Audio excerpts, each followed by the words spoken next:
Welcome back to another episode of Two Scrippers One Poll. It's been a week. It has been a week. I don't even know where to start, honestly, because this is my third time starting this recording. I just felt like I kept stumbling over my words or whatever. But let's start this episode off with a breath. So if you're driving, keep your eyes on the road, but listen to the sound of my voice. If you are doing something else, that you can close your eyes for a second. I want us to take a little breath. So position yourself, pull your shoulders down and back, long neck. And when you breathe, I want you to think of there's a string attached to your belly button, and pull in and up, rising your chest as you breathe in through your nose, and then release it as you breathe out your mouth. Okay, so let's try this. Close your eyes, breathe in and out. And you want to fully exhale. I kind of shortened my inhale because I was still talking. But yes, when you're breathing, that string. Okay, let's try this again. Breathe in and out. I've been doing yoga, y'all. Consistently for the past 2 weeks now. I found a side boob shirt, y'all. My baby is about to have a baby. I went to Juan's baby shower today, and that's what made me, I'm thinking, I was nervous because I had on a side boob shirt, and I was like, please don't let my titty fly out at the baby shower. That's gonna be crazy. But also, my nigga didn't wear a Burberry shirt. Number one rule is you gotta have a baby shower meatballs, and you gotta have a Burberry shirt, and he did not have on the Burberry shirt, but he had on the dad shoes. I was like, okay, you practicing. I like that for you. But the meatballs, it was a moment where I was really about to be heartbroken, because I texted him earlier in the day and I was like, y'all finna have baby shower meatballs? This nigga texted me no, straight N-O. No, not even a period. I was like, yo, what? Not knowing that he didn't have on a Burberry shirt, even though I joked about it before and I was like, you gonna have it, but I wanted him to have a Burberry shirt with some airbrush wings on the back. I don't know why, but I just felt like that was really what it was given. And he was like, here, no, I'm not doing that. And I was like, what? I'll make it for you. And I didn't. But maybe that's why he didn't do it, because I dropped the ball on that. So I take blame. Have another baby so I can get you that shirt. But yeah, he said no about the meatballs, so it really hit me right in the chest. I was like, god damn, that's the best part. That's the only reason why I be going to baby showers, is baby shower meatballs. Y'all got all these gremlins running around. Y'all need the meatballs, okay? Y'all know why I'm here. And so I texted him back with a sad face, and I said, I really hope this is a joke. I'll see you later, OG. So when I got there and saw he did not have on a Burberry shirt, once they blessed the food and I got in line, somebody ahead of me, badonkadonk, shout out to you, Bianca and Chelsea. I had so much fun with them. They're my friends. We used to cheer together. I love them. But one of them saw the meatballs, and I was like, okay, we had one violation, not two. But I really thought, and I said something to him, and he was like, I was running around. I wasn't worried about no fucking meatballs. And I said, yeah, you're right. So yeah, I was just really scared that my titty was gonna fall out. And also, Crandall, if you listening to this or whatever, he's a motherfucking cheater. Okay, where's my damn baby bottle? I was in a contest where we had to drink the juice. They put fucking alcohol in that bitch, first of all, and it was the tiniest little hole. So I'm chugging that bitch, and it was crazy because Javon and Juan was on the side like, oh, Kia got this, she be sucking nipples. I'm like, that's crazy for you to say that, but you right. But they was really just in the ear like, oh, Kia got this. So I'm like, it's me, Crandall, and some old nigga just all sipping. The old nigga was struggling. So then Crandall talking about something, he finished, but my nigga, it was still juice in there. So I called him out while I was still sipping. So we going neck and neck. So then he stopped again, but he still had juice in his shit. Granted, it was a little corner, but that was still something. I cleaned that bitch out, but it's okay. It's okay. You got this. If you happen to be listening to this, the next baby shower, oh, I'm putting your ass in the dirt, nigga, because cheaters don't prosper, okay? But yeah, it's crazy to think, because even me, Crandall, and Juan known each other since elementary school. Like, that's crazy. And for him to be having a baby. And then Miss Batten, shout out to you, my middle school technology teacher. I had her second semester of my 8th grade year, but she's always been cool people. Even like everybody had her before me. I just happened to squeeze into her class last minute. They let me in. But I almost went without her. But she's like, I gotta get my yearly picture with y'all. Like, just to see so many people. We growing up, like, God, we getting old. Jesus Christ. And it's the 10 years since I graduated high school. But then when you see shit like this, like, I've known this man since 5th grade and he having a baby. That's crazy. But yeah, then I thought this nigga was having his baby shower in fucking Laurel. So, I have gotten out of being the first person there. I already said that. I'm not that person no more. I don't need to be on time. So I'm taking my sweet ass time, and I had to go to work. I had to stop at my job to like exchange some keys. So I'm like, all right, cool, it's in Laurel. I'm gonna pull up to my job real quick, then I'm gonna swing that way. I'm not gonna be too late. I'm leaving my neighborhood, and something's like, let me go look at the address now, because I have no idea where I'm going. I don't know why I thought it was in Laurel, but I just knew it was in Laurel. I put an address. That bitch said Waldorf. I said, oh, god damn, I did not know I was gonna have to catch a flight today. Like, I would have packed some bags with me. And it's crazy because it was a 50-minute drive, right? And 50 minutes is nothing. For real. Like, if I love driving. I'm a road trip girly.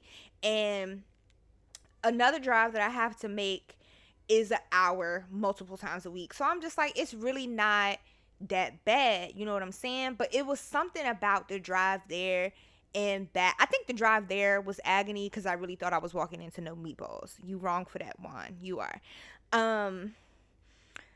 But that was like on the way home, I was like, this road is never gonna fucking end. And I used to crack jokes about Waldorf being far, because that's just, if you live in the DMV, you crack jokes about Waldorf. That's just what it is. But when I was briefly living there, it really wasn't that bad. And I think that's because I was so used to the commute, because that's how I feel about other drives. But it was just like, never have I ever taken a flight that it felt like the plane got delayed at least 3 times, and I just didn't understand, like, why was there traffic on a Sunday? It don't make no fucking sense. It was, oh, Jesus Christ.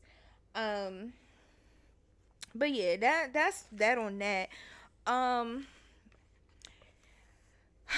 Next week's episode is it does not have footage because I did a recording with Diamond. Shout out to my friend, who I did an episode with, episode 5, Dark Solitude, and it doesn't have footage because she's still in a position that, she can't have it out that she be pole dancing, because people be peopling, and corporations and places don't really understand, and everything's over sexualized, and not everybody has the freedom to do what they do and be who they are and express their interests in because there was a conversation that I observed, because I didn't partake in it, but centered around that idea of, like, when we're posting videos of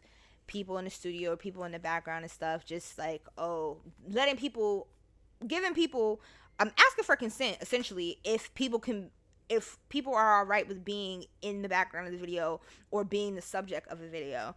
And under, there was like, well, you don't want to be sexualized, wear clothes and things like that. But then it was like a conversation about, it's not about being naked or not. Like, there are clothes out there that are sticky to help you pole dance, but it's just the act itself and the origins from which pole dancing come from. Pole dancing is still very much associated with strip club and strip culture, because, and I think sometimes as pole dancers, if that's not how you started out, or if that's not what you're exposed to, sometimes we forget that, and we also and I think we forget that multiple things can be true at once, and other people have different experiences and circumstances. So because, when I was teaching, I had my poll page on private because, not because I was ashamed or anything, like my coworkers knew, but I couldn't really run the risk of my page being private and one of my students seeing it, and then the next thing I know, like, the whole 12th grade is talking about Miss P is half naked on a goddamn pole swinging around, and then the next thing I know, I'm on PG County News about being fired because I'm doing this, that, and the third, So, yeah. And I brought that up because I've just had a lot of contextual conversations. There was another something that I'm going to talk about talks about feminization, also known as sissification. So it is a kink or a sexual interest of being feminized. So that might look like wearing feminine clothing or taking on feminine roles, or traditionally feminine roles like cooking or cleaning or other things, wearing makeup or learning how to walk in heels, different things, just feminizing someone. And so I was an observer of another conversation where they were talking about it's a push in the industry to stop using sissification and use feminization, and more specifically as it pertains to the word sissy. And I think context is super important in this case because in BDSM, understand that everything is consensual. I'm not just going around calling people sissy or calling them bitch or calling them slaves or calling them whatever else I'm calling them. When I'm tweeting, it's to the general public to appeal to the people who want to be called those things. I am fine calling someone a sissy if that is what they want to be called. So,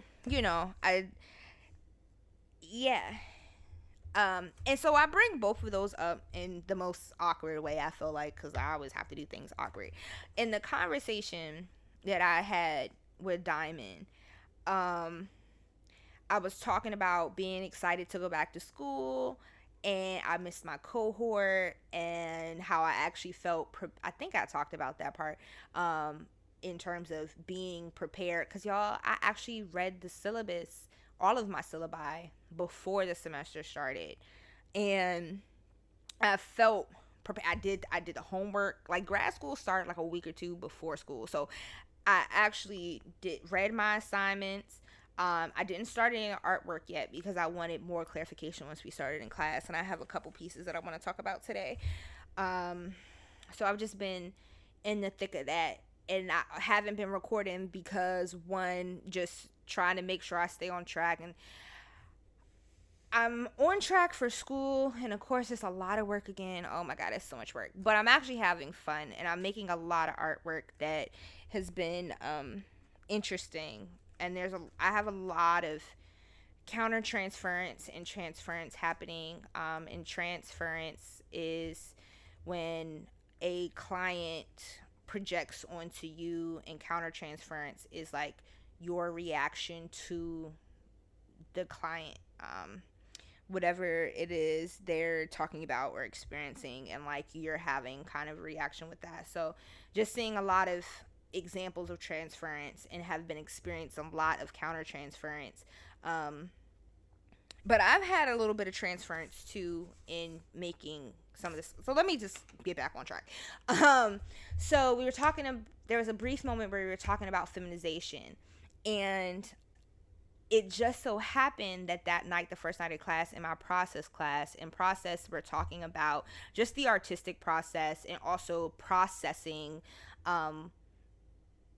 how, like, what you're experiencing in session from clients and things like that, because you, as a therapist, you experience a lot of secondhand trauma. Like, you have to show up and hold space for other people who are going through things while you're also going through things. And a lot of us are going through the same thing in some way, shape, or form. Like when it comes down to experiencing feelings, like we might not have the same circumstance, but we have the same emotions in how, yeah.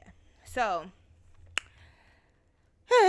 just a lot. So we were talking about feminization, and that evening in class we started this film called Marwinkle, and it's about this man Mark Hogenkamp who one night, April 8th, 2000, he was at a bar, and when he left, um, 5 men attacked him and nearly beat him to death. Like, he had to get his face reconstructed. He had to learn how to walk, talk, eat, like all of that again. He was in a hospital for 40 days, and then they discharged him because I'm sorry, this damn mic.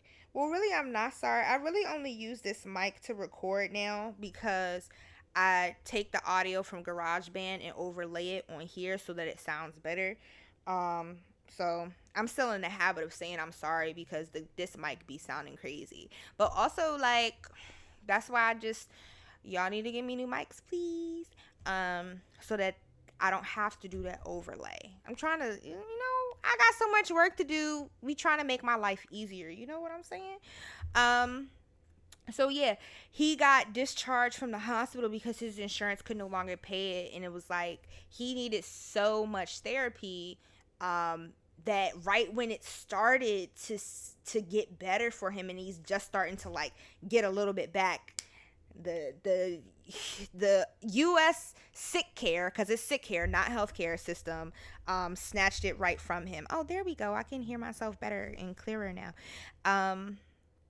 So, he had to create his own therapy, and what he ended up doing, he suffered a traumatic brain injury, and that's what, losing his memory, and it really just hit me like, what would it be like to just one day you're fine, you're living life, and I put fine in quotation marks actually, because one day you're fine, or you're living this quote unquote normal life. But what is normal? That's another conversation for another day. But you're living life one day, and then you wake up the next day not knowing who you are, where you are, how you got there, and just being fucked up, like physically, literally fucked up. So it was really hitting, and it struck an emotional chord with me. And then he had hand tremors, so he could no longer draw, and he picked up this new artistic form he created essentially a whole nother universe. He had a alter ego, which I believe the alter ego's name, the doll that he used to represent him, his name was Hoagie, I believe. And I think it's funny because I think his doll looks like Nicolas Cage, and then probably like 2 days after I saw the film, I saw a movie with Nicolas Cage, and I was like, yeah, that's him. Anyway, that's neither here nor there. But in this world, his character crash landed into this town, and it's called Marwinkle. And he doesn't know who he is, how he got there, but all of these women dolls save him. And he's like the only man in town, and these dolls, these women play so many roles. There's so much that I could say about this film because it really just like it struck so many chords. Mark in real life was talking about how he'll get memories, but they come to him in still pictures with no context, and he doesn't know. He has like pictures of a wedding that he had, but he doesn't really remember being married. He doesn't remember conversations with her. He doesn't remember like these feelings and stuff. I was just like, wow. So in this ultra universe, it's like his chance to rewrite his story, but also process like what he's feeling. And as in the beginning of the story, it's like a lot of talk about this fascination with women, like, and I'm thinking that he said that for 4 years before the attack, he was like essentially a raging alcoholic, so he hadn't been with a woman. And then in the past 5 years, it's been since his attack, so it's been 9 years since he's been with a woman. And I'm just thinking that the this fixation, and I hate to call it a fixation because I feel like there's um a negative connotation to fixation. But this like attraction to women, I'm thinking that's coming from not being with a woman for so long.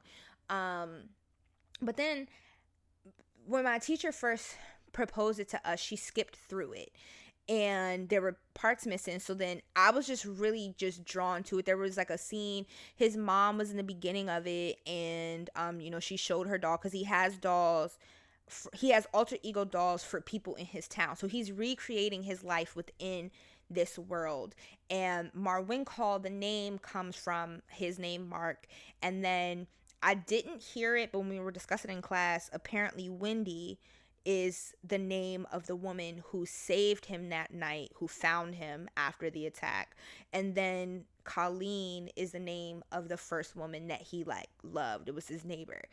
So there's even still so much power kind of in that name. And he had like a doll named after Colleen, and dolls named after other women in his town. And Colleen was like his first heartbreak, his first love, but his first heartbreak, because she was married with kids. And it's like, okay, so he is in love with her and has these feelings for her, but he can't have her. He hasn't been with a woman for 9 years because of alcoholism, and then the attack.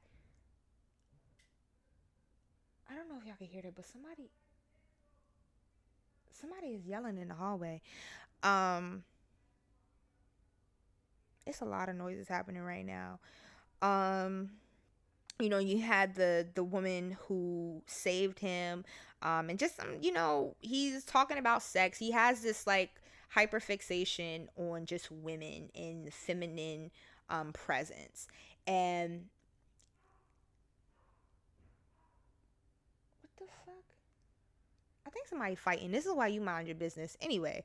um so then I was talking about the different examples. His mom. So I thought it was interesting too, because his mom was in the beginning talking a little bit of like having to watch her son go through that process, but we really don't hear from his mom again.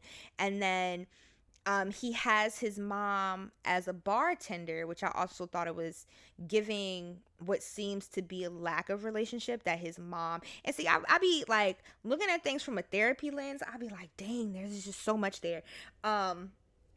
And he had his mom as a bartender. And it was a part where he had said, and this part stuck out to me the first time, and then it hit harder as I finished the film. Like everything, when I watched it the second time, everything hit so much harder because it all made sense now. But he had said his mom came over and he was like trying to show her like, hey mom, look, your doll is bartending. And he was like, she just said, oh, okay, and just kept walking, didn't even look at it. And you could hear the pain in his voice. And he's like, like, she just said, oh, and that's nice, and kept walking. Like, she didn't even look at it. But, it's my mom. I gotta have her in there. It's my mom. And I'm like, and he talks about how he wishes that he had somebody to play these dolls with him. And he had a partner that he could talk to and be with. And then there were parts where he was talking about how he owns like over 200 pairs of women's shoes, and when he can't focus or he needs an idea, he'll step into the women's shoes. So also, so then it comes out in the film that the reason he was attacked that night is because while he was drunk, somehow in a conversation, and he doesn't remember this, the only reason why he's able to even say this is because he said that he, from the like court documents, that's the reason that was given, that the 5 people said that they attacked him because he said he cross dresses.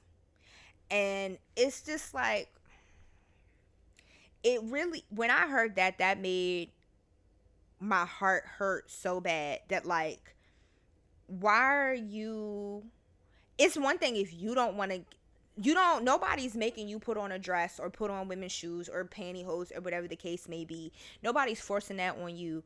And so I don't understand why people just get so upset that someone else is doing that for them. Like, what does that have to do with you? Nothing. You are upsetting yourself and putting someone else in danger because you don't like what they're doing, although it has nothing to do with you. Now, again, I don't know what other context of the conversation or whatever happened, but the basis, like, to beat someone nearly to death because they want to wear a skirt and pantyhose and shoes is absolutely insane. It may so when I found that, I was just even more just like hurt. So in this world that he has created, it has a World War II theme, and there's like GI dolls and the Barbies, and he just talks about how, you know, there's a bar there. His alter ego doesn't drink alcohol. He drinks coffee, which I think is so cute. And his alter ego will sometimes wear stockings and stuff. And there was a scene where he had started this. Well, I'm gonna just show this picture here. And I drew it. This is my art piece that I was processing it. I'm getting emotional, so let me regroup. Let me take that breath. Breathe with me, y'all. Let's breathe in.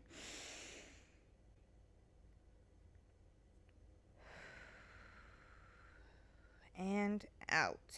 Because it was just, the film has been stuck on my mind, and there's so much like this, y'all. I've been taking notes. Literally, my teacher gave us this paper with 10 questions, and the movie's like an hour and 20 minutes, and it took me 3 hours to watch it when I actually watched it on my own because I was just taking so many notes.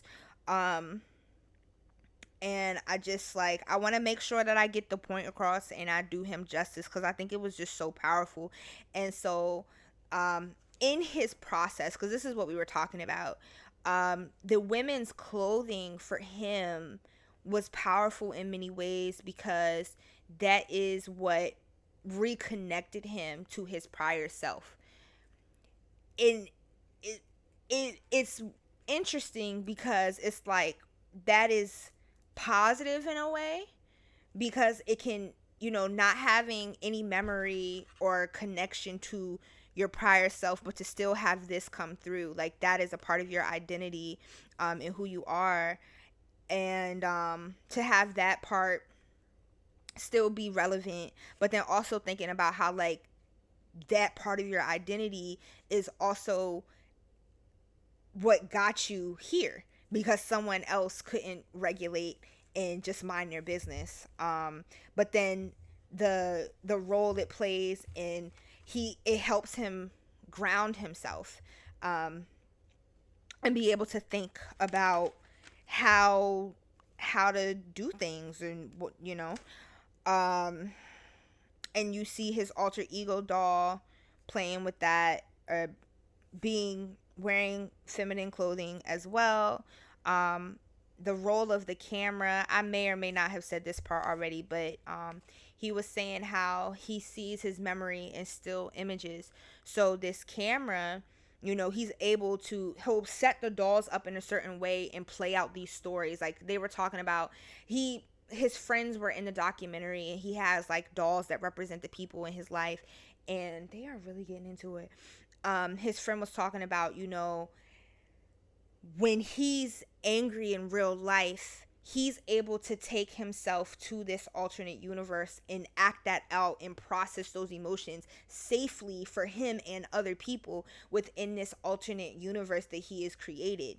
And he's like creating this therapy for himself. And he literally says, I have so many quotes for him because I was just so, it's like, he said, I built Marwin Call for me, for my therapy. And there's more to the quote because this was just his private thing, and one day he's walking down the road and somebody saw him and asked questions, so then it ended up people were interested in it, so he ended up getting an exhibit. And he lives in New York, but like in like rural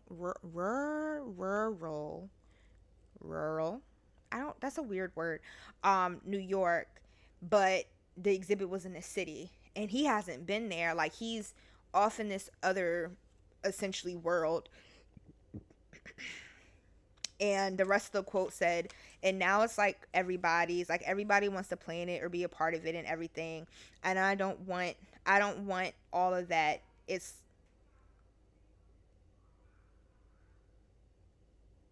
there. I'm getting a little concerned. Um, it's like this is the last one thing I don't ever want taken from me, and it seems like it is, but theoretically it's not. It's still mine. And he was just talking about like he built Marwin Call for him, and processing those emotions of like sharing it with the world is a good thing, but it's also mine, and I'm now I'm re-exposing myself to the world. And one of his friends was saying that they overheard somebody, the camera in his role. Sorry, y'all. The role the camera plays is being able to document, and I thought that was an interesting connection, talking about his memories, that he'll get these images of pictures, and not having context, but by photographing his world he can provide that context, and he's able to change it. So maybe he had talked about, like, he don't really know, he just snaps pictures, he doesn't know anything about a camera. So when he sends them off to get developed, if they come back and they're wrong, he'll redo the shot. So he has that freedom to explore these multiple realities or possibilities, and recreate them, provide a new narrative. So the camera is important in that way, being able to document, and that's how he was able to exhibit. Like, he brought some of his dolls and his structures, but the exhibit was largely pictures. And one of his friends had overheard somebody saying, let's go look at pictures of real war. And his friend made the comment, like, this is Mark's real war. This is something that he has to deal with and live through every single day. His life was changed because of the attack, and this is him processing it. Like, yeah, it was so much there. And to watch things from a dom and therapist perspective is interesting. I could talk about this film all day, but I have other things that I want to talk about and other artwork I want to show. So yeah, in this piece, like, the black rim was me thinking of blacking out and coming to. And I wanted the action of the work to be in the center, to kind of be either like in a circular, to kind of be reminiscent of opening your eyes. So that's kind of the haziness in the black, opening your eyes, in coming to this new life, but also mimicking kind of like a camera lens, for the documentation. And I wrote in red oil pastels, ha ha ha, and who am I, and like these little, almost like it's like a squeezed in square, if that makes sense. But it's like you see it in cartoons when people are like stressed. It's like a stress symbol.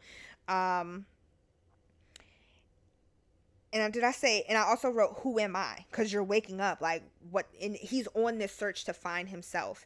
And so then surrounding the circle is supposed to be like a shoe print, like a heel shoe print, to kind of suggest the importance of the women's shoes in his process. Because we had to make response art to the movie, and also talk about like his process and how this was therapy for him. And so then I didn't have pantyhose, but I had a fishnet, so I used that around the rim too. And then in the center, he doesn't explicitly say anything about his religion, but his work, even before the accident, there's a lot of religious iconography, like crosses and things, and there's a church in his town, and a lot of key things happen in the church. Like, there's a scene where he essentially reenacts the night of his attack, and because it's based in World War II, I believe him and the women, I want to say that they're supposed to be British, and then there's German soldiers, and everybody's, his rule of the town is everybody's free to be who they want to be. Everybody's cool, and just let everybody be who they want to be. We're here for laughs, hugs, drinking, like a good time. And then the enemy is SS, and they're always just like, I want to drink. Where's the bar? They're always talking about the bar. And there's a scene where he has the SS soldiers kidnapping his alter ego doll and taking him to the church and torturing him. And he has a doll who's his wife, Anna. Anna and a few other of the women dolls come to his rescue and save him. And there was just like a lot of other powerful scenes, where when the SS soldiers first arrived, all of the townspeople had like went to go hide. I forget where, but there was one doll who essentially sacrificed herself because she wasn't going to tell the SS soldiers like where everybody was and where the bar was, and just a lot of key things happened in that church. So there was I had painted, well, first, I don't know if I showed it or, yeah, I did. This image from, and I'm gonna just hold this closer to the screen because there was a part where he was talking about he was nervous to do the exhibit because he wanted to show up dressed in his women's clothing, but he didn't want to be judged. He was already sharing so much of himself, and in order to be comfortable, that's what he wanted to do. So he had this powerful shot of his doll getting dressed, contemplating what to wear, and he put like the stockings on his doll, and then one of the dolls who's his wife, another doll who is like the town witch, and wants to be with him, and like does time travel and fixes things and always comes to his rescue. And it's like, if his first love, Colleen, when she broke his heart, that doll killed her off. It was hilarious. But that doll, and then two other ones who I'm not sure exactly who their role were, but they're comforting him. And I just thought that was just so beautiful.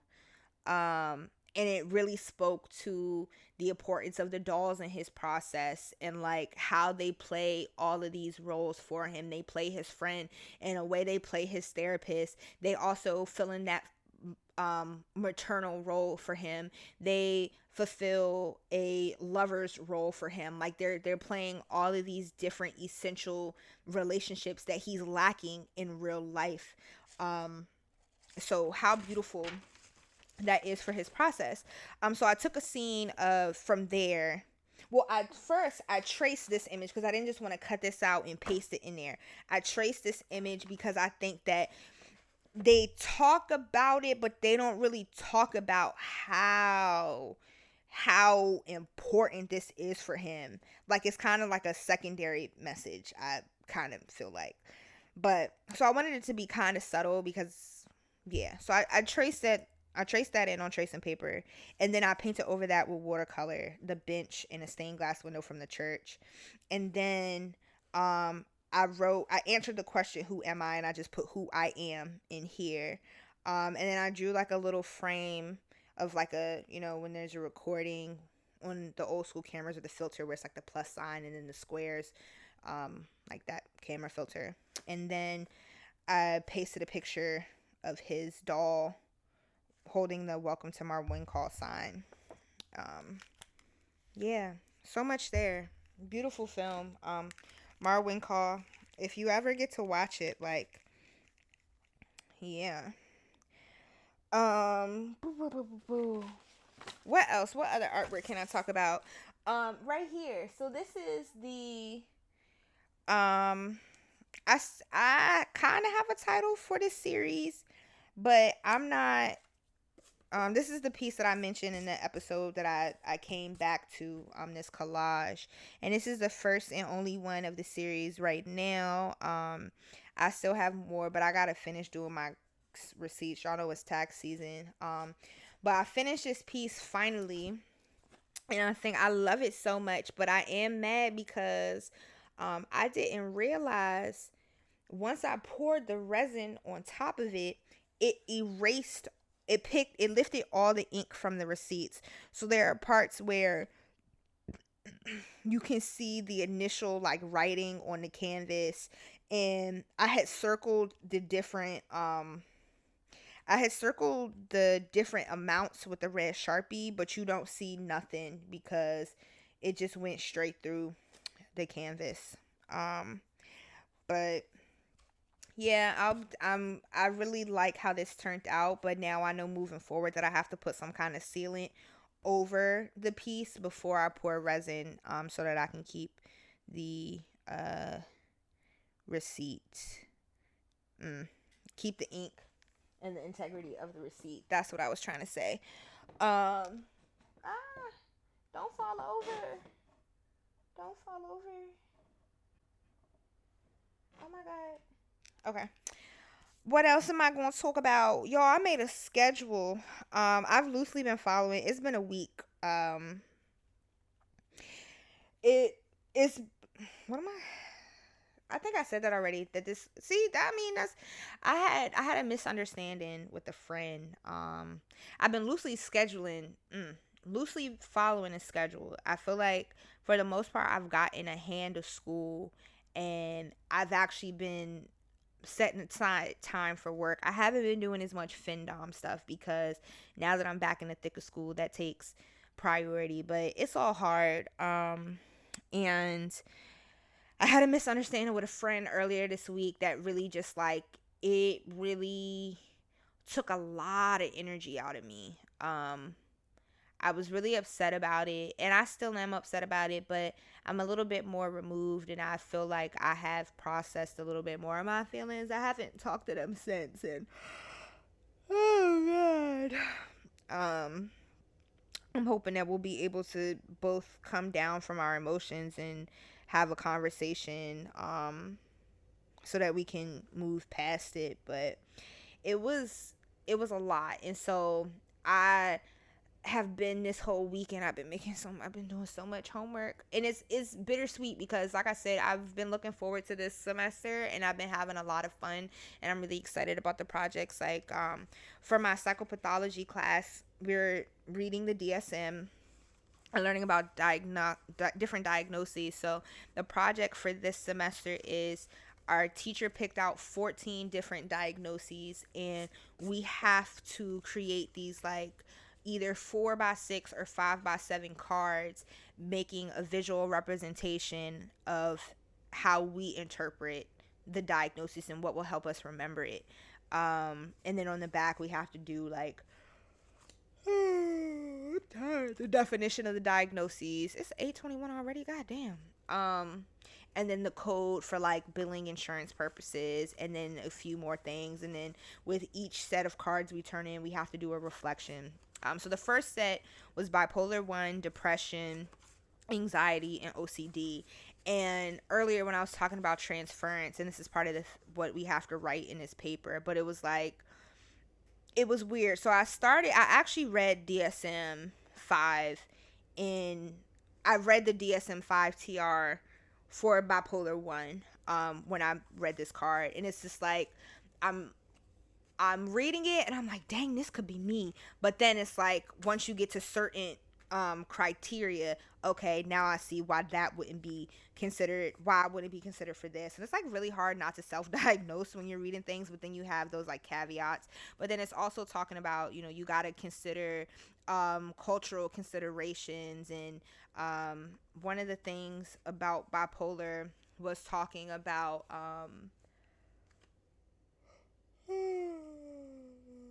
excuse me, it was experiencing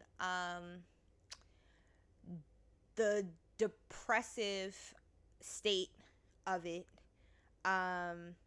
after, what was it, like life-changing events, like having a baby, or maybe marriage. Was marriage one of them? I know having a baby was one. And then experiencing manic episodes after high achievement experiences, like graduating, getting a new job, things of that nature. And why did I bring that part up? Oh, and then considering different cultures where there is a push for high satisfaction things. And I know that doesn't make sense, but I keep yawning and I'm losing it. But it was interesting, particularly with bipolar 1 and OCD, because I know that these are two diagnoses that I do not have, and thinking about how we just casually will call people bipolar, and that adds to stigma, or how we'll say like we do have something that we might be a little bit obsessive about, or we might have certain compulsions. Like I know me, for whatever reason, whenever I go to the bathroom and I'm washing my hands, if there's paper towels, I'll always pull 3 paper towels, and I've been doing this for years. And it's just, it don't be feeling thick enough. I've been trying not to do that as much, but it's something I'll do. I tend to do things in threes. And this is before I got into numerology. But the thing with OCD is that it's like people who have OCD, they're drawn to do these things. They have to, and they don't always want to. Like, and it's to the point where it's an anxiety disorder that it's like, it you have this compulsion or this obsession to the point where it detriments you. So like even the hand washing thing, like you might have this fear of contaminations and germs, so you're washing your hands so much to the point where it might get to like having a skin rash or some other kind of condition, because you're so aggressive, like you're aggressively washing your hands and exposing your hands to that much like abrasion and water. And so it was just thinking about how I experienced transference in the way of thinking about how I can see some elements of my character within these diagnoses, and thinking about how I've misused them or misrepresented them, if that makes sense. And then with depression and anxiety, that was kind of strange, because I have dealt with both of them, and thinking about, like, I was diagnosed with depression and anxiety initially when I was in middle school, and to be honest, like, it's a blur. I don't really remember that time. Like, in 8th grade, me and my boyfriend broke up, and I was so heartbroken, and it's like, was it really depression per se, or just like my first heartbreak? And maybe that was my first heartbreak that like kind of triggered it. But then when I think about like depression, and that's not to negate that in middle school, so I had those diagnoses and I was aware of it, but I don't really know if I connected with them, you know. Like, I would say it if people said it, but it didn't really feel accurate. And it wasn't until college, really, my sophomore year, where, oh God, I had experienced, that's where I really felt like, that's where I was like, okay, this diagnosis makes sense for me. And just losing so much weight, and my grades were suffering, and just really feeling tired, and not having the energy to do anything, and contemplate, and just give it. I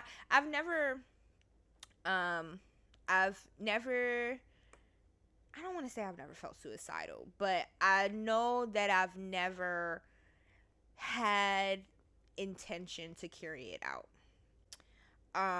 But the thoughts were there, more passive thoughts. It's just like, oh, if I didn't wake up, that would be great. And I think that's also something that we do in one of my groups is, we start each session off with just like a general check-in and a suicidality check-in, because I think that it's honestly normal for us to have those feelings. And when we don't talk about things, it furthers the stigma. And knowing that other people are feeling the same way, if we just if we communicated, things would be so much better, but yeah, the crying. And then I think about, granted, a lot of my depressive episodes stemmed from some kind of breakup. Niggas are depressing. But thinking about the state that I was in, and just like I really felt like I felt like a hole was coming out of my stomach. and felt like a void, and I was just existing.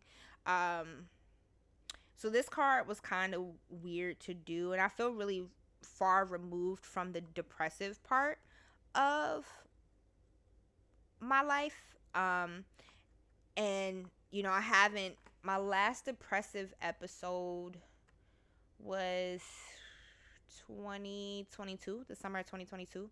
And before that, I had kind of been leading into it while I was in school. Like while I was still teaching, it was slowly going down into like a real depressive episode. But that breakup was like the icing on the cake. And then before that, it was probably it was after my breakup with Crazy Ass. That one was really bad. Like I had to take a leave of absence from work, and I did not eat. Like I ate once a day. I sat in bed and watched The Office for I don't even know how long. It was real, but that's not and I always lose weight during depressive episodes because I don't be doing shit. So when I bounce back, but now I'm at a place in my life where I want to be honest. I don't have time to fucking sugarcoat shit no more. And again, I really want to normalize that, like, even when you think somebody's doing good, like, all of us, we're human. We all go through shit. And unless we're talking about what we go through, everybody's just going to keep assuming that we exist in our own fucking vacuums and nobody feels the same way. So what was I talking about? I was talking about being depressed. Oh, when people be like, "Oh my God, girl, you lost so much weight. What did you do?" I was depressed. I wasn't eating. I was in the house bored, crying over some nigga. That's what that was. Okay, and a little bit. But this last weight loss, like, it was a little bit of depression, and it was a little bit of pole dancing. But I really didn't notice, like, I don't know. I really didn't notice my weight. But this time it bothered me because I've said this before, that as long as I've been trying to lose as much weight, I lost a lot of weight, and it wasn't until one day, like, I stepped on a scale when it said 149. Mind you, I haven't been 149 in over 10 years. I don't know what I weigh now because I don't get on the scale that often. I try not to. But it was just like, when I did that day and it said 149, it was a smack in the face. And then I started to note, I was already noticing how people kept commenting on my weight and was thinking of it as a good way, and this good thing. And I guess it was like, and in that moment I wasn't depressed. Like, and I thought I looked good. I feel like I looked good, but it was almost like a out of body experience to have that. Like, I knew I looked good and I knew I lost weight, but I didn't realize I lost that much weight. And then I just kept losing weight, and it's like, I'm not doing anything. I am eating. I don't understand why I'm losing all this weight. And I wasn't depressed. And everybody's like, one of the first 3 comments, "Oh my God, you look so good, blah blah blah blah." But it's like, half of my closet don't fit, and half of my closet still doesn't fit. Like, I have to rewear the same outfits all the time because I can't afford to get a new wardrobe. And also, like, my shit is just too big. I'm rapping. I did not intend on going on that long. But anyway, and then anxiety. I feel like this is definitely the one I experienced the most. Of just like all these thoughts and balancing the negative and not feeling like I have enough time, or beating myself up for when I don't get things done. Like, but I've been trying to honor taking my time, and everything happens in the right moment, and whatever, everything happens in the right moment, and it doesn't need to be done right now. So when I had that misunderstanding with my friend, like, I was trying to be present that day because I had a lot of things that I had to do in terms of my internship and doing observations and holding space and being present for others. So I had to, like, be present and aware for other people, but I was also present and aware for myself. And I was just feeling so much pain, like literal pain. And I got home and I was like, I gotta do this work. I gotta da da da. Y'all, right on this couch, a bitch was knocked the fuck out. And I felt bad at first, but then I was like, that's what I needed. I needed to just go into a coma, essentially, is what I did. And then when I woke up, I started these cards, and yeah, I'm gonna start posting stuff in the story or on the page of, like, the artwork for those of you who don't want to come over to Instagram. I'm not Instagram, YouTube. But yeah, so it was weird doing anxiety and depression, having lived through it and currently living through it. And then those ideas of like trying to reframe and how I look at other diagnoses of like, you know, yeah. I think that's all the artwork.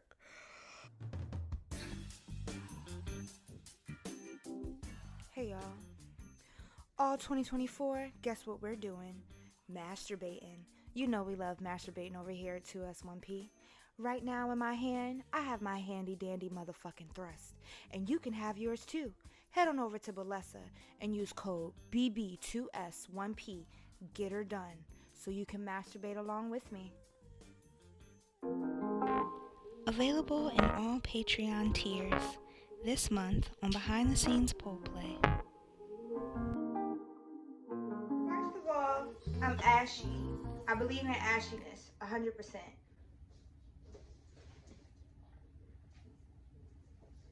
Strike a pose.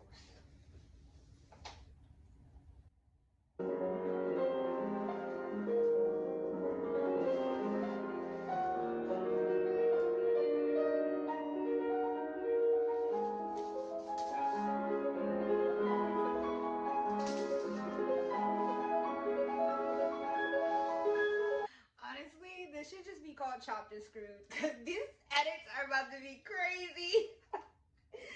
Anyway, okay. Available in main stage in the Champagne Room this month on Toy Talk. Mango discusses pervertibles.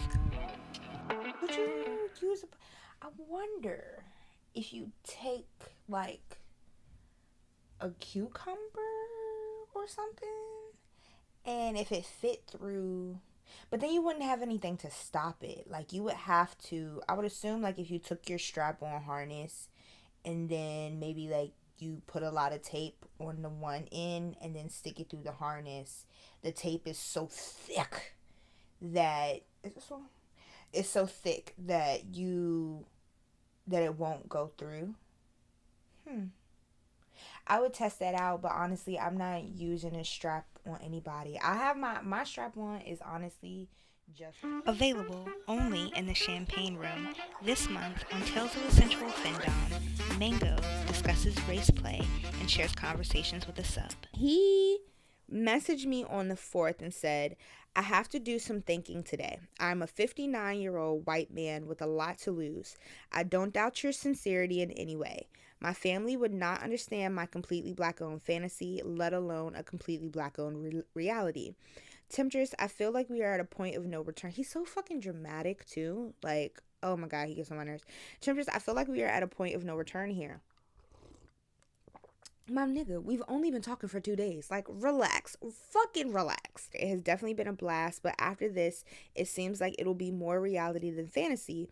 I will be doing some soul searching today, trying to realize that this is how it will be.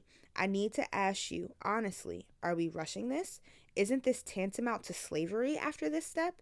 Sending the $25 because you said so. And I said, it is only slavery if you wish for it to be. At this moment, it is not a total power exchange. You relinquish as much control as you feel you are ready for. I wanted to address your Twitter message via email to give you a response with more thought. Here are some things you consider. Family dynamics definitely make things tricky.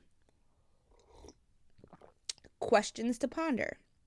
Your wife is a Trump lover, and I put like the little melting face, and I sense that the rest must be really racist and anti-black with a combination of not understanding the world of kink and fetish.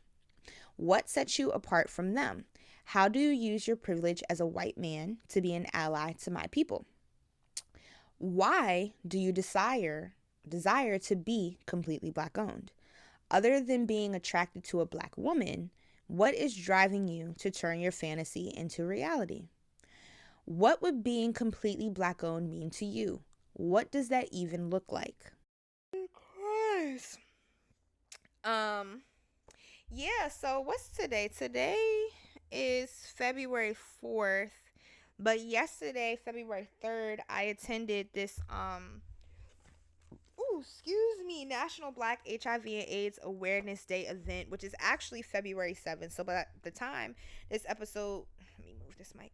By the time this episode comes out, Um, it will have already passed, so mark your calendars for next year. Um, but wow, it was really beautiful. They had um panelists and different, it was a health clinic on Dennis Avenue in Silver Spring. They do testing, they set you up with services. Um and they have prep, which is, y'all, okay. HIV and AIDS can affect anyone. Um any and everyone is at risk, and it was really beautiful. I don't even know where to start because that was like a really, it was emotional for me. So I've shared how my mom, the day I was born, my mom was diagnosed with HIV.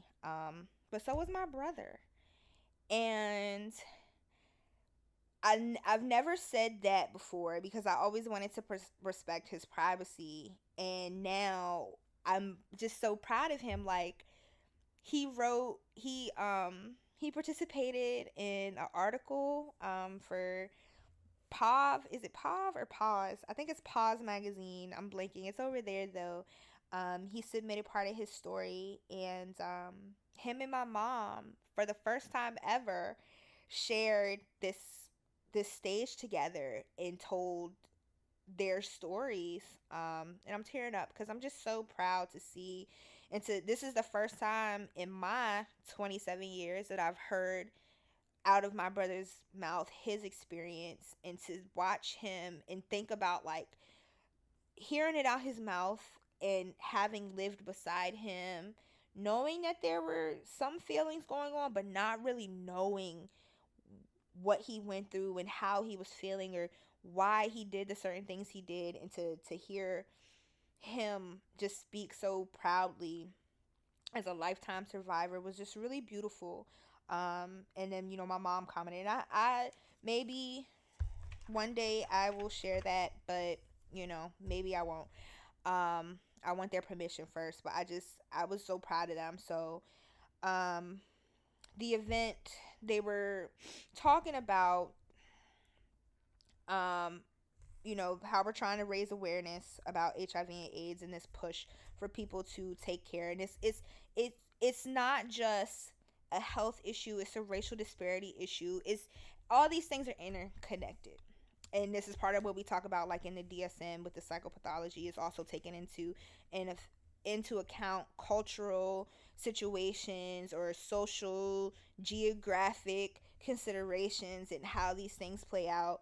um and I think it was in Maryland. I don't know if it was specific to Montgomery County or if it was all of Maryland, but I know it was in Maryland.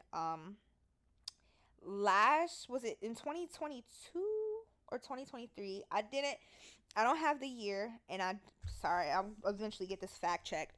But 34 women were diagnosed with HIV.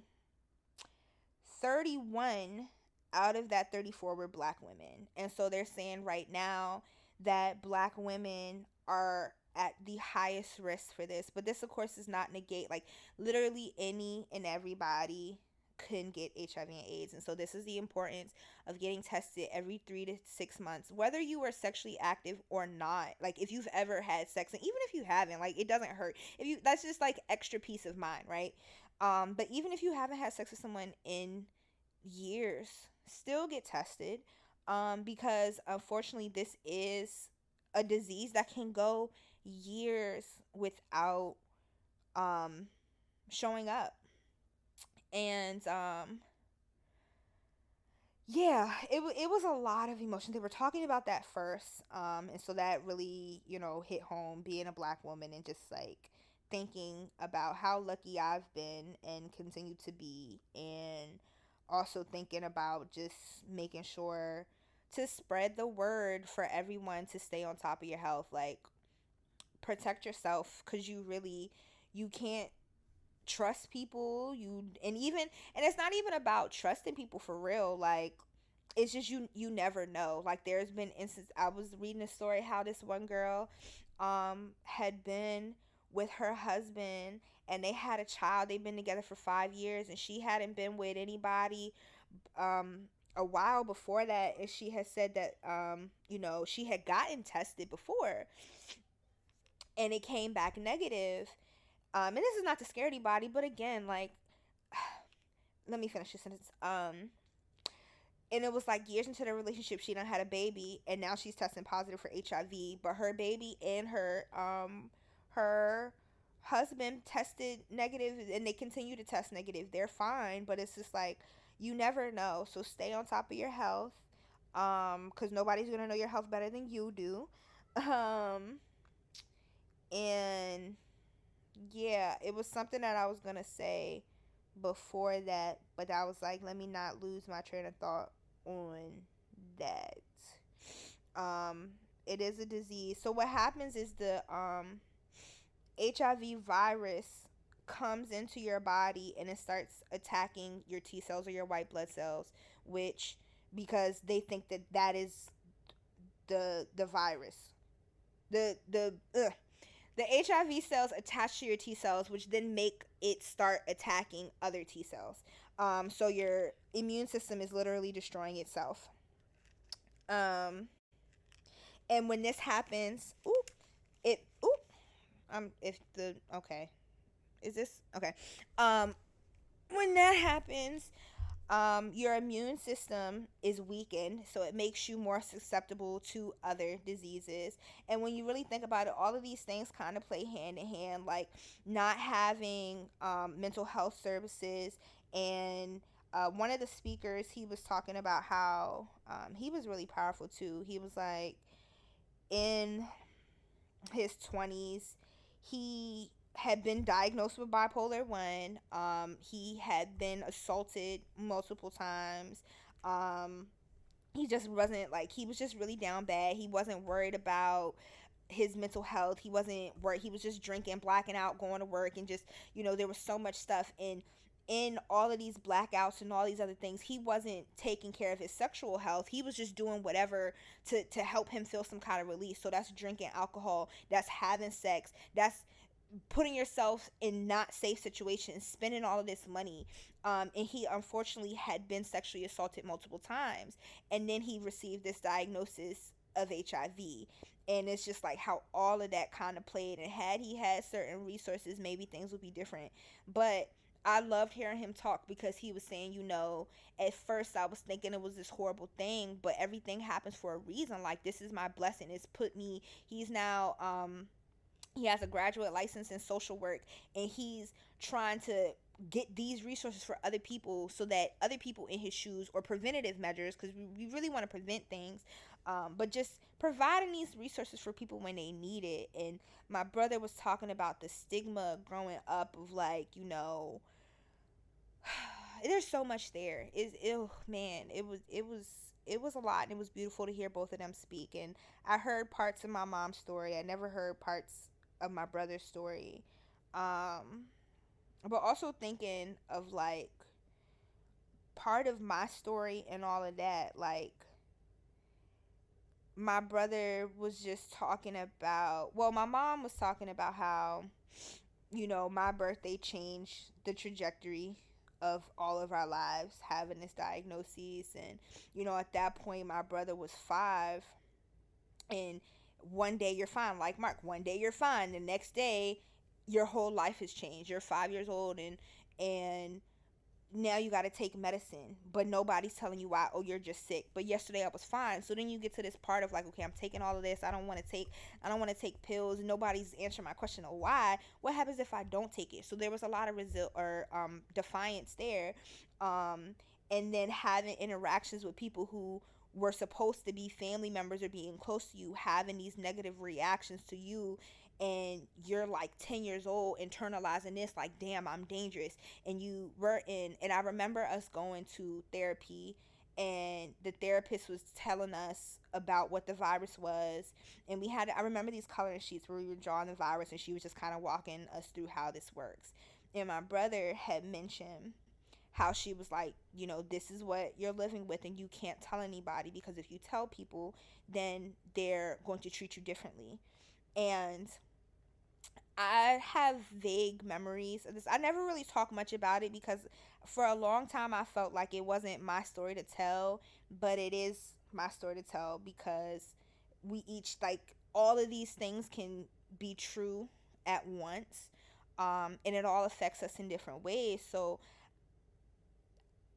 I remember watching my brother grow up and like trying to be there for him and hold him accountable and remind him of things of, like, he has friends over but he has to take medicine, but obviously we're not supposed to tell people because what if he loses his friends and things. So I have to find a way to discreetly be like, hey, it's time to take your medicine, without saying take your medicine, because then it's like, oh, questions. So I used to always say when it was time to take his medicine, like, hey, the Disney Channel movie's on, and he would be annoyed, but he would say thank you, whatever. And that's a way, the annoying little sister just talking about, like, oh, the Disney Channel movies on. No, we're playing games. Um, and that was like my discreet way of looking out for my brother, and trying to protect this. And I remember, I don't remember exactly what prompted me to tell, but Dixie was the first person I told about all of that. And it was because we were at her house, and I don't remember what she was crying about, but she had told me something that happened in her family. And I had told her, I was like, this is my family. And so that was and I remember almost being, not being scared, but, well, a little nervous. Nervous is a better word. To go home and tell my mom that I told Dixie. Because this whole time, I think we might have been like 10 or 11 at this point. I've been told, don't tell anybody, don't tell anybody. And I told somebody, and I was nervous telling Dixie, but she accepted it. And that was like the first step in destigmatizing it. And so then growing up, my mom, since I was younger, has always taught me about sexual education. I've known since elementary school what condoms were, how to use them, and I don't think that has not contributed to any hypersexuality that I've had. There's other things that I experienced growing up that I think contributed to that. But even still, I didn't I don't think I had hypersexuality in the, like, I did lose my virginity early, but I really didn't enter a quote unquote hoe phase or really start fucking for real until I was in college. Like, so yeah, like, I don't even think I hit double digit bodies until sometime in college. But I lost my virginity many years before that. But that's neither here nor there. That's not what I'm talking about. Um, but I remember, like, experiencing different events growing up, like, oh, I went to do this and I got to do that, and then my friends would ask, like, oh, that sound that sounds so cool, like, how do we get in on it? And then I had to stop talking about these experiences because it's like, this is for people who are infected or affected. Like, you can't come with me, you can't experience this with me.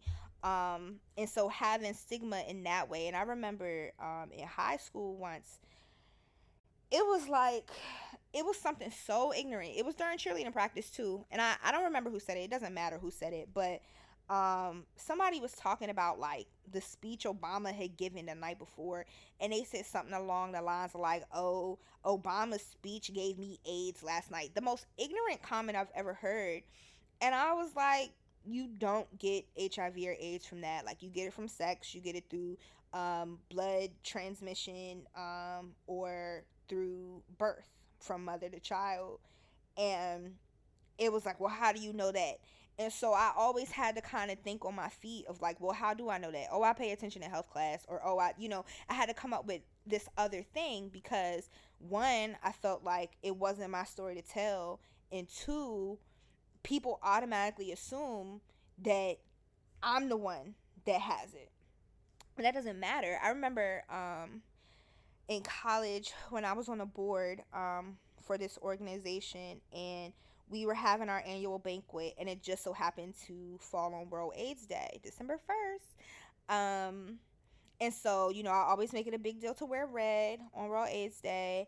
And I had asked the rest of the board, like, this is something that's really important to me. Um, can we get buttons made? I'm not pushing this on to anybody, but I would like to have buttons and pass them out, and I would like to give a speech. And everybody's like, yeah, like, I love that part. Like, let's do it. So I'll never forget this one guy who worked within the organization, a higher up, like he was high up, and he came in, and I'm telling people today's World AIDS Day, would you like to take a button to support? And some people said yes, some people respectfully said no. And this dude like made this whole ordeal about wearing a fucking button. And ever since that day, I lost so much respect for him. And then there was other things that made me lose respect for him. And it sucked because his girlfriend was so nice, and I was just like, how the fuck did y'all get together? But that's none of my business, because yeah. And so when I gave that speech and I said, this is a special day, the day that I was born, my mom and brother were diagnosed, and like, to see the reaction on his face was just like, yeah, you fucking bitch ass nigga. Like, and so I've done a couple of times where I've like shared that story, not anything super publicly, because again, for a long time I felt like it wasn't my position to talk, and I really wanted to respect my brother. And my mom talked about that too, of like, she's been doing advocacy work for a while, and I remember it was one time at PG, they wanted people to talk, and they asked her, and out of respect for my brother, she didn't let them record her. They only did her hands, and they just recorded her speaking. And my mom was talking about how, before she even did that, she asked for my brother's permission to do that. And he had said yeah. Then when he saw her name written somewhere, he was like no. So everything's just kind of been moving out of respect for that. And I don't know. I'm really proud of him, and he's come a long way. And I think, HIV or not, with so many things, the problem is stigma. Like, we don't talk about things, we don't normalize things, because we're afraid how other people are going to treat us or react to us. Because some people don't have emotional regulation, and some people are just so unhappy within themselves, or unhappy. It's really being unhappy or uncomfortable with yourself, that I feel like you really can't just accept somebody for who they are, or just accept that that person exists. Nobody's asking you to be BFFs and support this person. And at the end of the day, oh, that's part of what I was talking about too. Like, to see my mom was living and lost, like, one of her friends was one of the very first people to die from AIDS.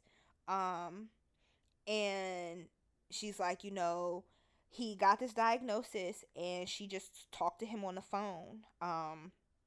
And then she found out, like, he had these lesions, it progressed, he died. Like, they didn't even want to come and pick up his body, because they were afraid of him. Like, this man couldn't even get respect or decency in his death because of this disease. And seeing how, she's told me how another reason why my birthday is always celebrated, because it's another year that they're both alive. Because at the time that they received their diagnoses, HIV was a death sentence. They weren't expected to live for past 5 years, or however much longer. When I was born, I had to be on medication. My brother had to get put on medication. My mom had to be on medication. It was all these uncertainties. And so every year, it's just another year that we have survived. We've made it through another chapter. And to just hear how, HIV is no longer a death sentence. It's just a chronic disease. And it's like, you're more likely to die from like diabetes or high cholesterol or something else than you are from HIV. And that's just like, that's such a big fucking, it's sad, but it's a big fucking deal. And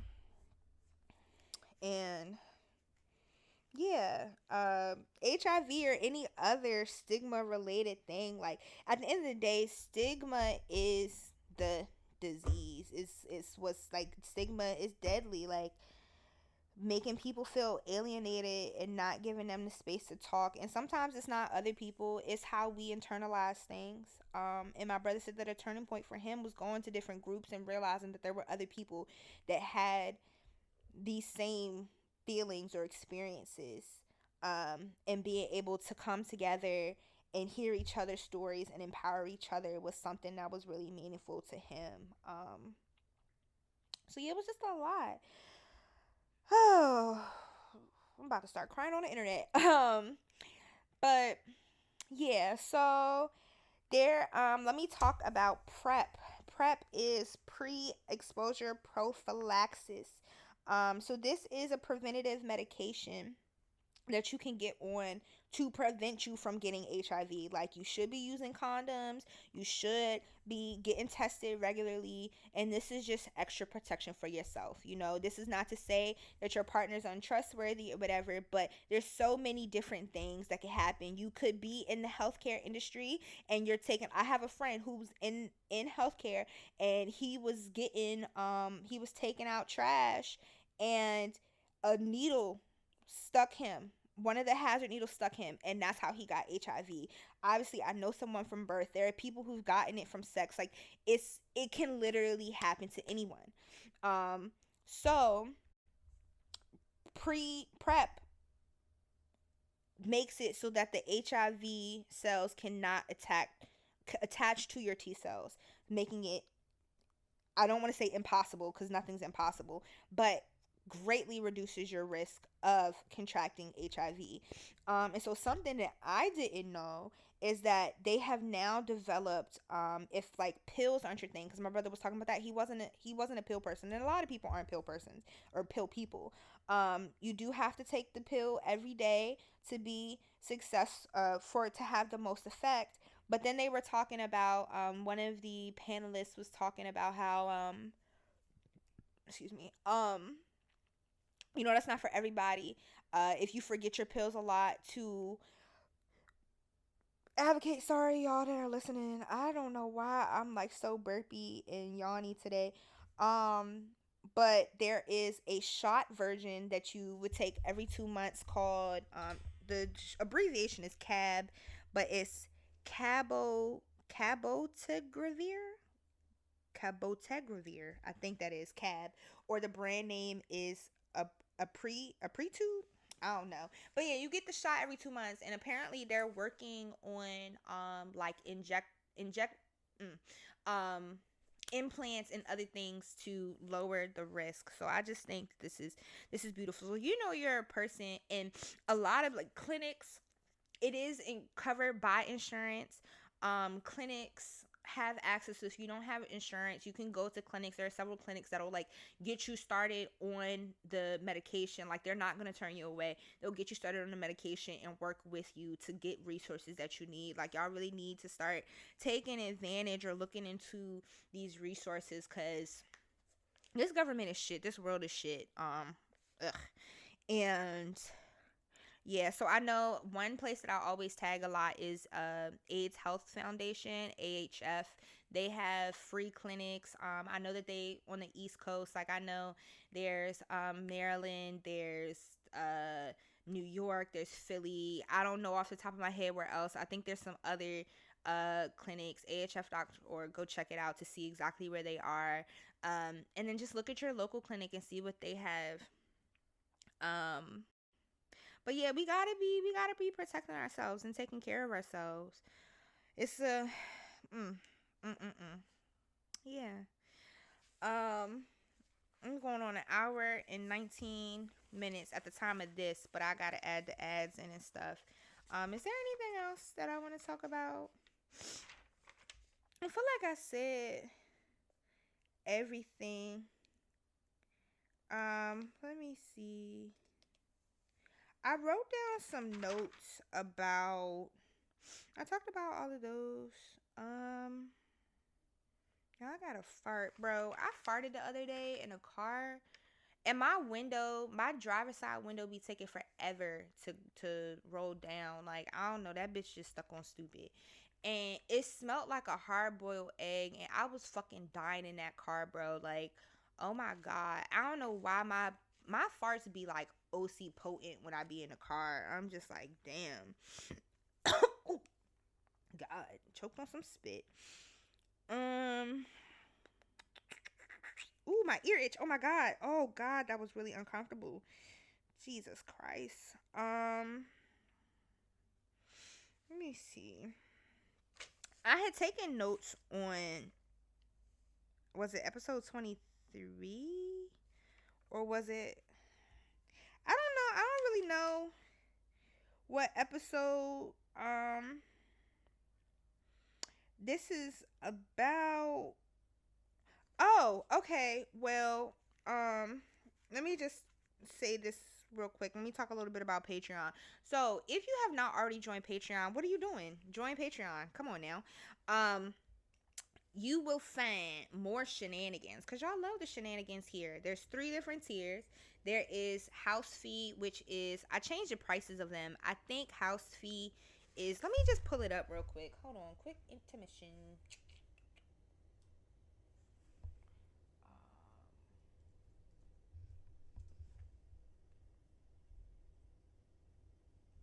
Yes. Okay, so the house fee is $3.33 a month. You get behind the scene pole play clips.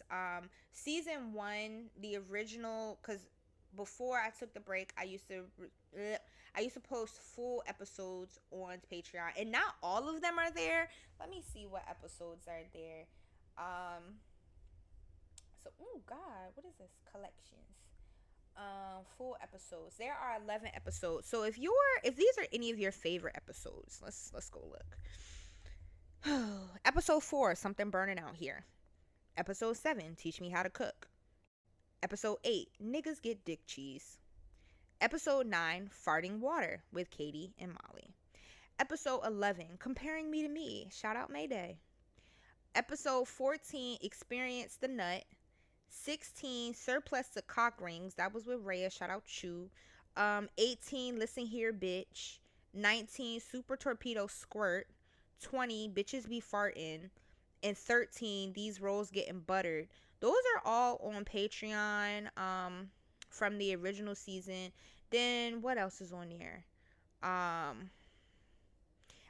think, oh, it's not Minisode 6 with Tao and Dixie. That was a crazy ass episode, and I love recording with them because them bitches are hilarious. But honestly, especially Tao, recording with her is so much fucking editing that I have to do. So episode 6, the full version of that unedited, is on. I think there was one part that I still had to cut out because it was like I can't put that on the internet. That's on there.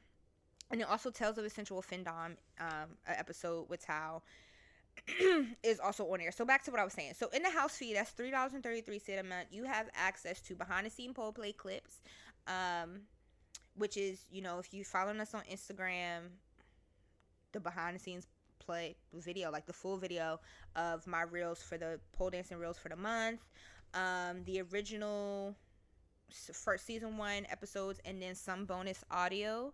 And then in main stage, that's $6.66 a month. So you get the same 3 things in addition, toy talk. And then in the champagne room, which is $9.99 a month, you get all of that plus Tales of a Sensual Findom.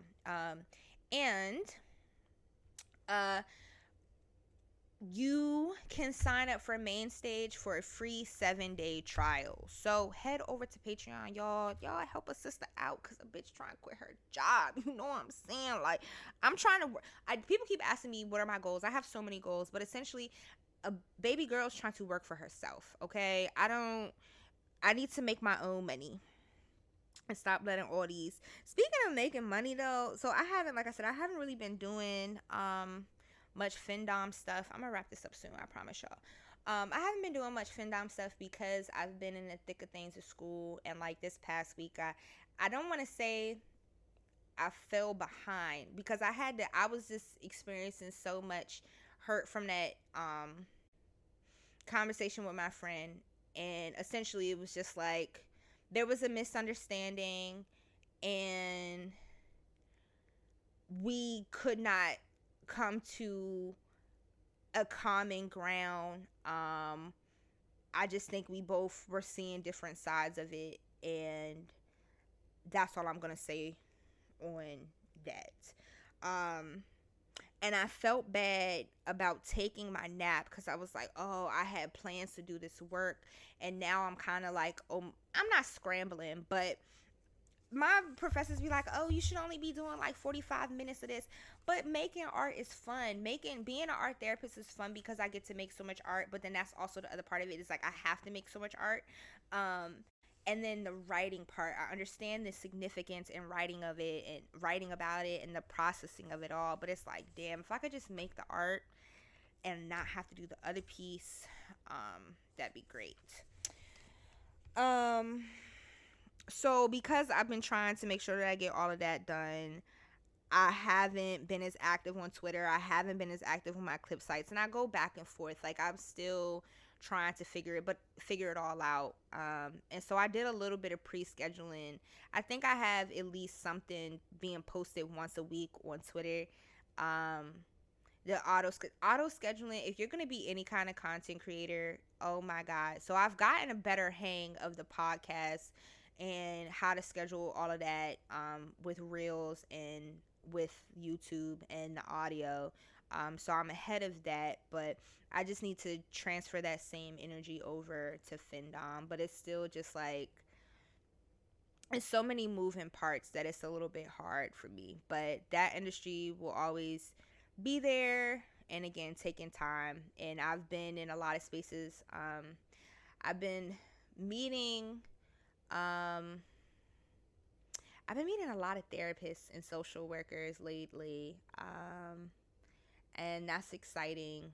The therapy world is small. I met a sex therapist, and art therapy is still kind of new. And so she's like, "Oh, I know art therapists," and the art therapy community is small. Like, one of the teachers who's supposed to one of the art therapists that I work with, she also teaches at my school. So it's like, and I had met her in my internship before before I found out she was going to be teaching at my school too. But it's just like, it's all a small community, which also,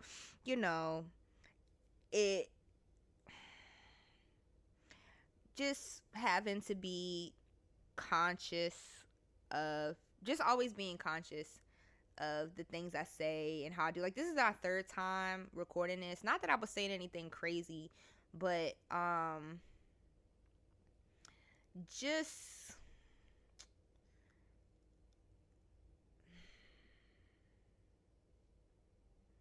awkward pause, because I'm having these awkward pauses because I try to make the things I say sound smart. I repeat myself a lot, and I debated whether or not I wanted to add this part in, because this is part of the reason why I just kept like re-recording, because I was like, oh my god, you always repeat yourself and blah blah blah blah. But I repeat myself because I'm still processing the things, and they're still very much relevant. Like, and when I don't be realizing I repeat myself, though. That's the thing. Like, I started going back. It's like one of these episodes that I recorded recently. I was just going off the dome, right? But then I just so happened to stumble across a past episode, and I had said, not in the exact same way, but it was the same idea. And I'm like, but it's still something that's relevant. And in some cases, I have a little bit of a different viewpoint. And not everybody has heard every episode. So if you're a true A1 Day One and you've heard the things, maybe me reiterating it is because, someone else in the world needs to hear that message again and again and again until they finally get it. Or I don't know. But yeah, okay. I'm gonna wrap this up. I don't have any Ask Mango stuff, and I don't have any questions. One thing though, with the whole Findom thing, it's interesting because I decided at the end of last year, I officially started in April of last year. I started the research in January, February. Like, this time last year, I was just, I think this time last year, I don't think I had set up any profiles or did an interest. I think I did officially start in April, but it had been a little bit on my mind. But anyway, between April and December is what I'm getting at. Everything dealing with Findom, in total, I made like $2,000. And I was like, that was over the course of 8 months, which is like, wow, to have been I've been putting in a lot of the background effort, the research and the knowledge, and just putting little nuggets here and there or setting up things. But I haven't, know if I want to say I haven't fully dived in. I feel like I haven't truly found my footing because I've had to put so much energy in other things. So I think, given that I haven't put as much energy as I would have liked to, or sometimes I beat myself up about, but I have to remember that, like, this is a journey. I'm still learning, and I'm still, like, even though I'm not as active on certain sites, I'm still doing that behind the scenes research, and figuring things out for myself. So I just think that, like, I really thought that I wasn't doing much, but then when I put those numbers, I was like, damn, like, that's what I put in quotation marks, bare minimum work, because I was doing work, like I said. But in 1,500 out of that 2,000, excuse me, I burped. 1,500 out of that 2,000 was sins alone. Like, I think I made like 300 on OnlyFans. And then across like other clip sites, or like actual custom orders or whatever, that made up the additional 500. But just like sins, tributes, 1,500, like, so that really put it into perspective. If I just, you know, once I'm able to be in a space where I can put more of my energy into that, like, the sky is limitless. And that's just, and then when I hear other people talk, like, I hear a lot of people just say of how they've been down bad, and then they just kept going, and it turned around for them. So, everything happens for a reason. Mango's message, some people hate that, but everything does happen for a reason, and there's a lesson or a blessing in every single thing. Stigma is a deadly disease, and just, and that goes with anything. Like, we need to have more conversations and talk about how we're feeling, or the things that we're experiencing, because there are other people that are experiencing the same thing. We can't go through everything alone. We shouldn't go through everything alone. And go get tested.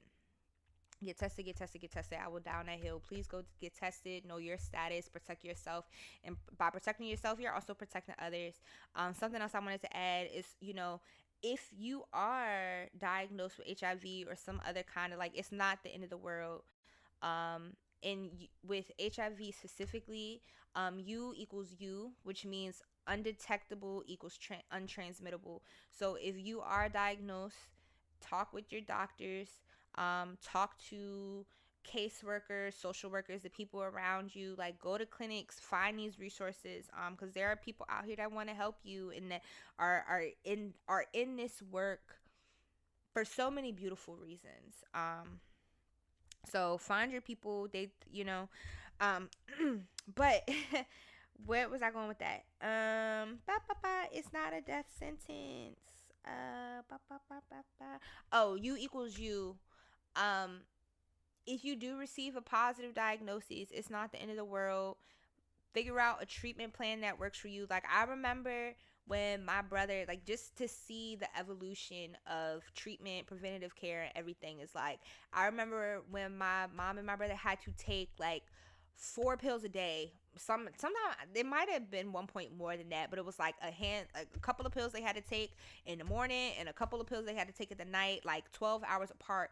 It was a lot, especially like for a little kid, so it was a lot of pills. Now they're both down to 1 pill a day. Like, to see the transformation in that, to even hear that they have something like PrEP to be able to prevent you from getting it, is beautiful. There's some people who have been cured, so we've come a long way. So protect yourself, get tested, take medicine, keep up with your medicine. If you're not a pill taker, get that shot. Advocate for yourself. If you be realistic with yourself, don't just go get on the pill because you think like that. You think that's the only way, or that's what everybody else is doing, or even if your doctor is like, oh yeah, take PrEP, take this pill. You telling me that there's a shot that I can get instead? Advocate for that. You know yourself. That's why I had to, even with birth control, like, that's why I had to get off of pills, because I started and I was on it, taking my pill every day, 7 o'clock in the morning, because that's when I woke up. But then when I got to college and my schedule was no longer the same, and that was really when I was depressed too. So if I don't have to wake up at 7, I'm not waking up at 7. My class don't start till 9. I'm not on this day. It don't start till 9. On this day, it don't start till 11. This day, I don't even got class. So no, I'm not waking up. My schedule was really irregular. Then going back and forth from home and school, I'm leaving my pills because I'm just not even thinking about them. It's getting to the point where I'm not taking them days at a time because now my depression is getting in. So all of these things, they coincide: mental health, sexual health, economic, social health, all of that. Like, all of this plays a part. If you don't have the money to survive and eat and put food on the table, then you're depressed, or you're anxious because where's the next meal coming from? Where's the next paycheck coming from? I gotta take care of these kids, or I gotta do this. It all affects each other. So yeah, I had to be realistic with myself, and I had to talk to my doctor about, I'm not remembering a pill. What are my other options? But the Nuva ring, I don't feel like taking a ring and sticking it up my coochie every week. That's more or less the same as trying to take a pill every day. And I don't want to have to do that. I already don't really care to put tampons in. I'm not getting a shot because I've heard way too many. Like, I know 2 people, I think, that swear on a shot, and that was what worked for them. But everybody else that I heard about the shot had horrible nightmare experiences. I'm not taking my chances with that. The patch, no thank you. So what made the most sense for me was to get the implant. I got that shit and never looked back. Life has been great. So yeah, but now I'm like, I think I'm gonna get off birth control. This shit is still in my arm. I haven't gotten it taken out yet. But that's neither here nor there. I'm about to wrap this up. Y'all, be safe, make good choices, and get tested.